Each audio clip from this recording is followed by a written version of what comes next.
এল নিনোর প্রভাবে বিশ্বজুড়ে দেখা দিয়েছে আবহাওয়া বিপর্যয়। প্রশান্ত মহাসাগরের সমুদ্রপৃষ্ঠের পানি অস্বাভাবিক গরম হয়ে ওঠায় দুর্বল হয়ে পড়েছে মৌসুমি বায়ু।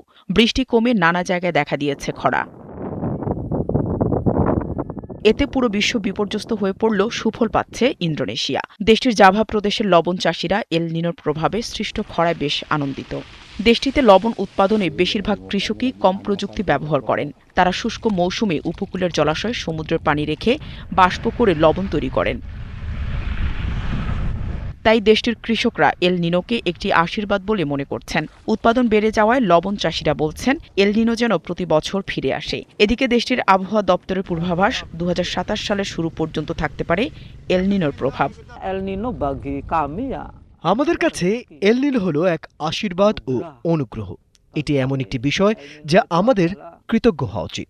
আমি ঈশ্বরের কাছে প্রার্থনা করি যেন প্রতি বছরই এল নিনো আসে।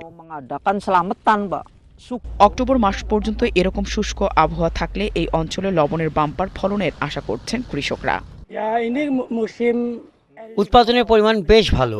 সেপ্টেম্বর মাস হলে একজন কৃষক প্রতিদিন ৫০০ কেজি পর্যন্ত উৎপাদন করতে পারেন। কিন্তু উৎপাদনের হার কম হলে আমাদের সবারই ক্ষতি হবে। তাই সবকিছুই আবহাওয়ার উপর নির্ভর করছে।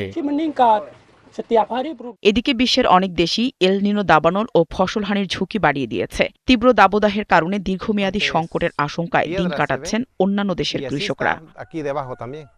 নাহিদা রিন্থি, ৭১।